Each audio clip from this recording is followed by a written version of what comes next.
Hi, I'm just following up on today's lesson and I'm trying to edit our notes.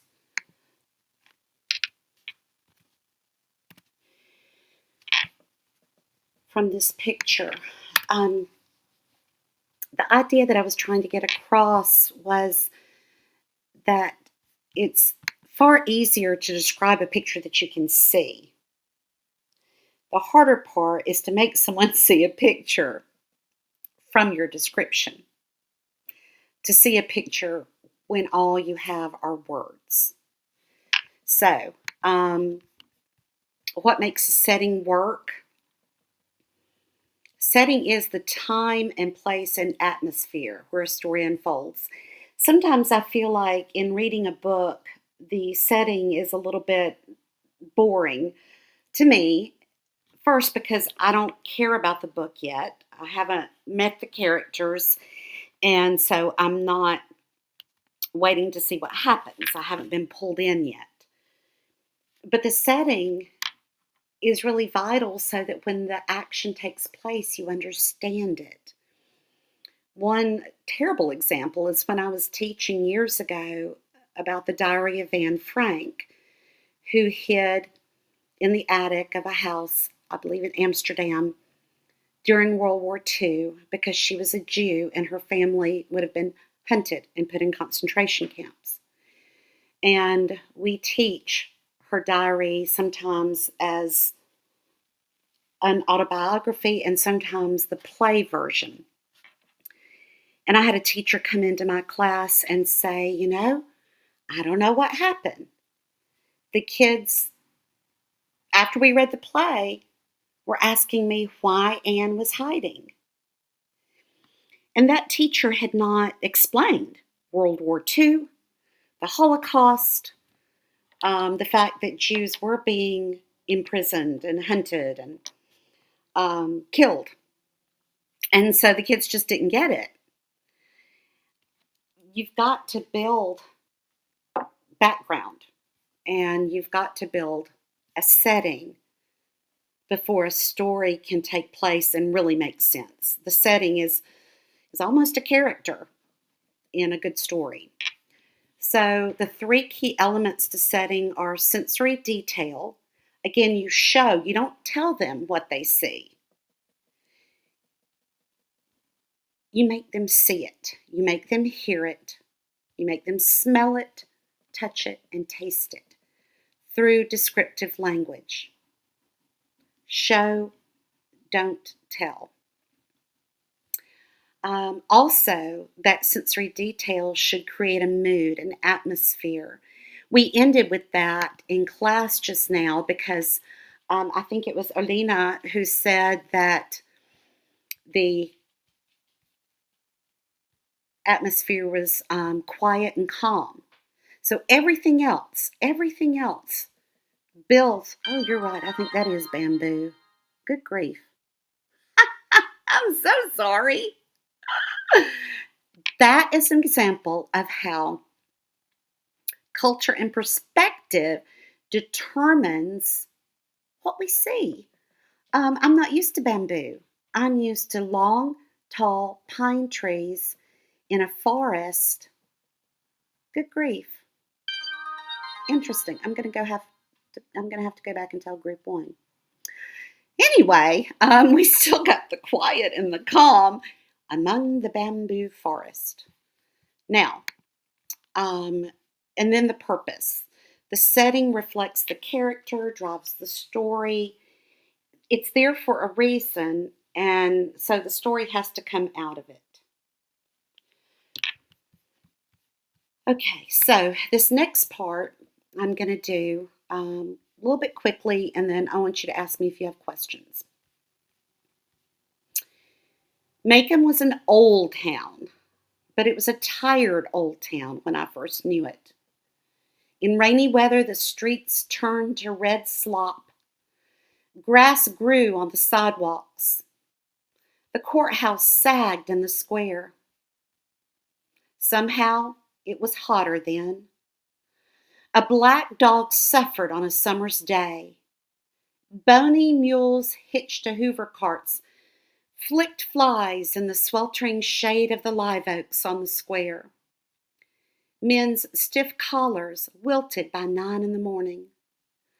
Ladies bathed before noon, after their 3 o'clock naps, and by nightfall were like soft tea cakes with frostings of sweat and sweet talcum.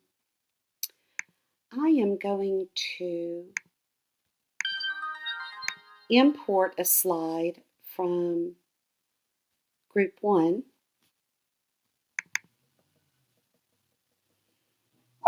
so that will save me a minute.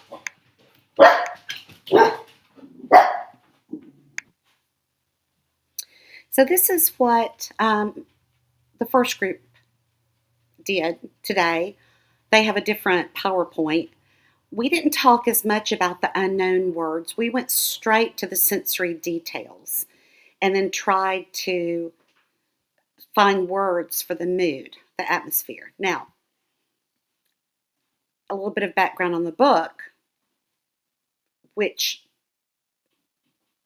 I don't know, I guess it's important for you to know, but really we're just looking at words and the image it creates. But the book is To Kill a Mockingbird by Harper Lee. It's my favorite novel in the whole wide world. It is set during the Great Depression in Alabama, the southern United States, during the 1930s when everyone was poor. If you watch the other video, then you have already heard some of this. But what the first group found is they pointed out the words rainy weather. You know, that's definitely imagery. And then slop. It turned the streets to red slop. Slop in the South is basically a bucket full of food, leftovers, and scraps that probably smells bad, and it's given to pigs as their food. It's called pig slop. So it's not just that it's raining, it's that the streets are turning to this smelly, messy substance, and it's red. It's probably red because in parts of Georgia and Alabama, there is clay in the ground. North Georgia is known for our red clay. It's very well known for that in the South. And there is a big pottery history in this area because people would take the clay from the ground and create pottery. I can share some pictures in the stream later. There's a whole history on pottery of this area. Probably goes back to the Native Americans and their pottery. So at any rate, it's not just raining, but the rain is turning the streets to just this gross, watery, smelly substance. We didn't talk about it in first block, but grass growing on the sidewalks means they're not well kept. They're overgrown. The courthouse is sagging in the square. It's old also. Again, old town, tired old town. All of these words are important. They all combine to make meaning. And sometimes we get the meaning of depressed, sad, no money, everyone's poor, gray, colorless. And we don't really know why we felt that. But when we go back and look at the word choice, we go, oh, okay, this is what we took to combine into meaning. My dog keeps barking, my dogs. So we go back and we look and we think, oh, okay, well, there was a reason that I got to this mood and this atmosphere. And what we want to do as a writer is to get the reader to get this. Maybe they don't look at every word, but as a writer, we have to look at the words, the word choice, to create this overall mood or atmosphere. Red clay mud is uncomfortable, smelly. Someone else mentioned the smell of sweat and sweet talcum. In the South, And I speak from experience of living in a house with no central air conditioning, 100 degrees in the summer. If I vacuumed the house, I would have to go and take a bath to just cool down.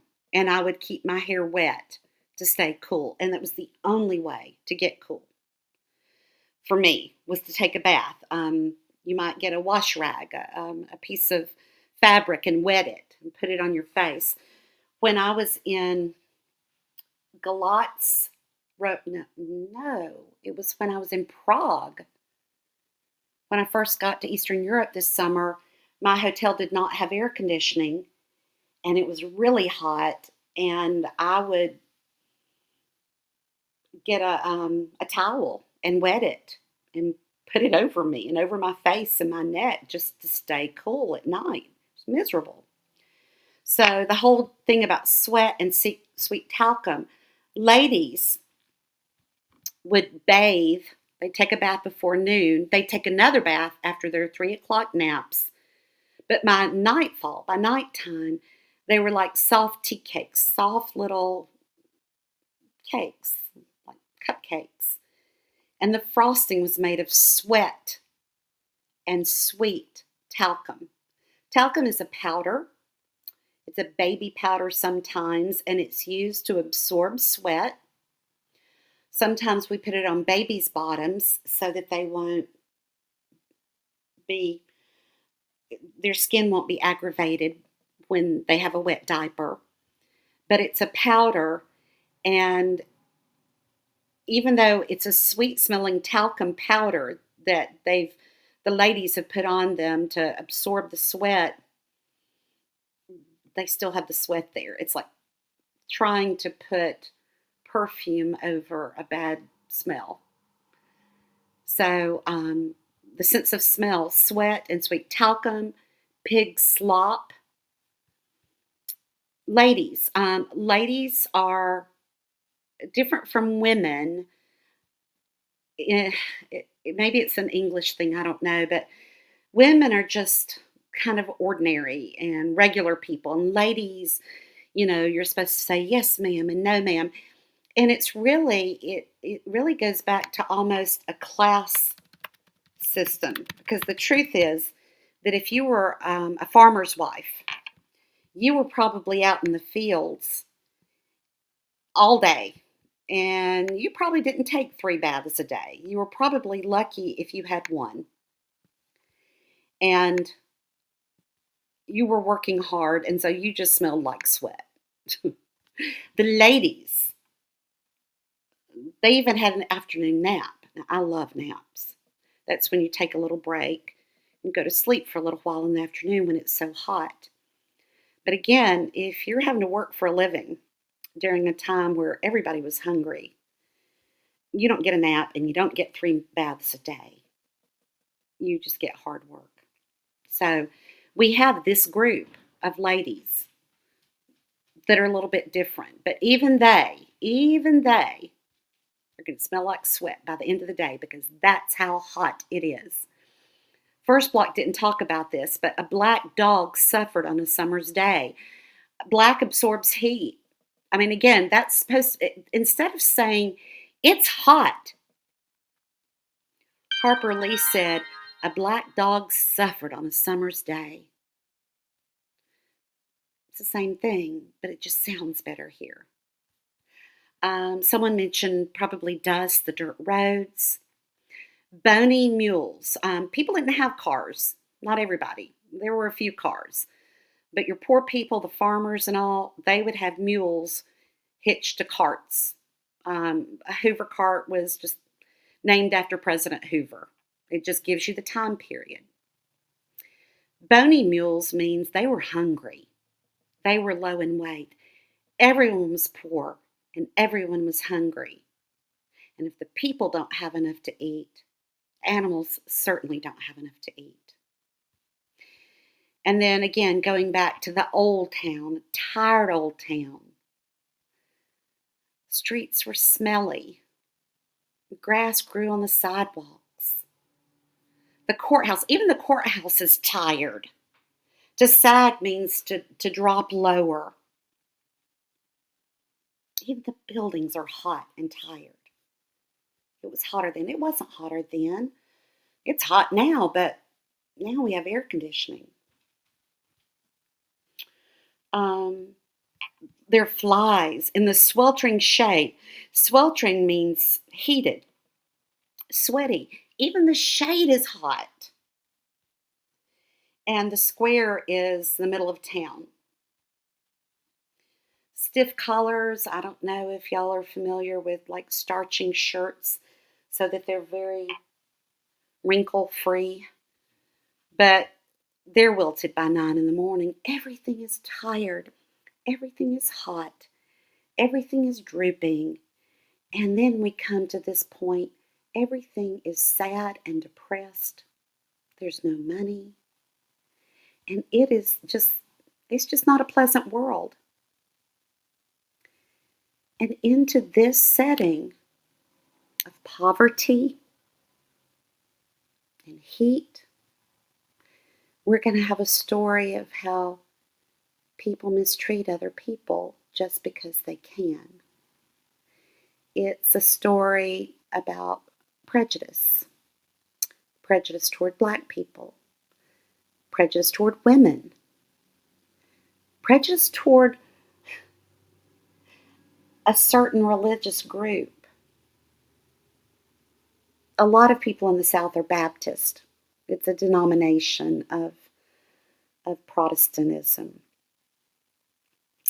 And in this book, one group of Baptists tell the other group of Baptists they're going to hell, which is ridiculous. And that's the point that the author, Miss Harper Lee, was trying to make. That people were mistreating each other for no reason except that they could. And she wrote about that and what she saw. She wrote about it in 1960, which was the beginning of the civil rights period in the United States, where black people, African American people, began to have more rights. But she said it in the Great Depression. And she said it at a time where people were competing for jobs, competing for food, and just kind of angry all the time, and tired, and hot. So this description of the town leads to this impression, and then from there she tells her story. These are some pictures from the movie. It's one of my favorite movies also.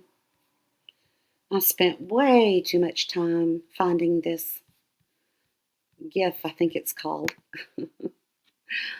The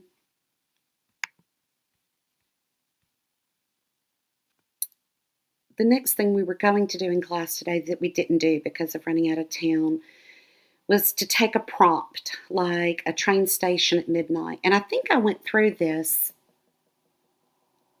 on the other video, so I'm not going to take a lot of time. I think I went through it on the lesson video already. And then your homework, now this is for Monday the 15th, is to choose a prompt. A prompt is just an idea that prompts you to write. So it's a reason to write.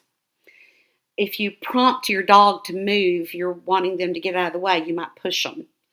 So a writing prompt is something to push you to write. It's a topic to write about. And I think this class decided we did not want to write on the same prompt. You wanted to write about a place that was important to you.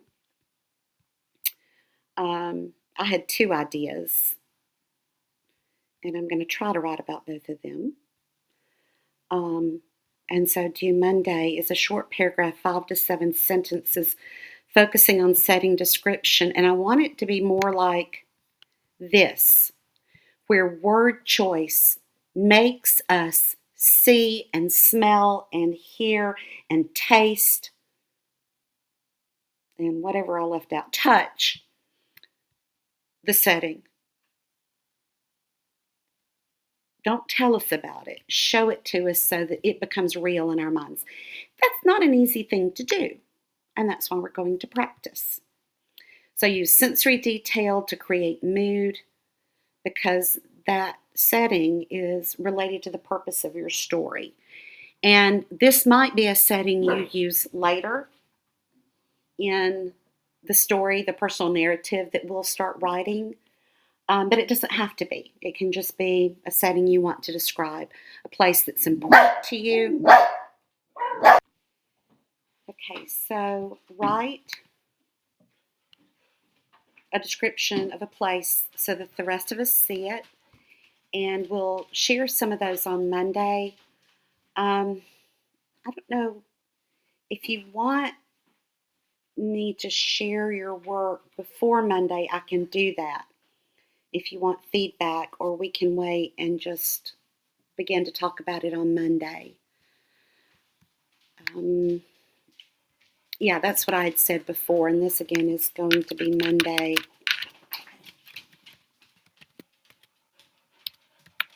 September 15th, for volunteers to read the setting aloud. And we can give verbal feedback.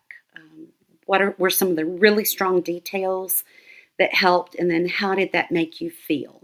So that will be Monday's class, and then hopefully on Monday we will go to this lesson number 2. It's a poem, but it's a poem that's kind of related to, sorry, let me try to find a pretty color. It's a poem that's related to setting, so it will be a natural progression from this first activity. And then after this, we're going to start our personal narrative once we've talked about setting, but also once maybe you've gotten some ideas about what you want to write about. Okay, that was the rest of today.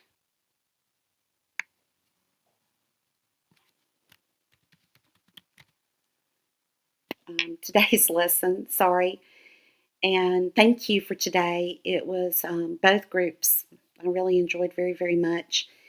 And again, I'd rather go slow and explain so that you can understand. And then if you want to keep meeting once a week with our writing, we can do that. Absolutely. I will be available. Okay. Have a good rest of the week. I hope you have a safe and quiet weekend.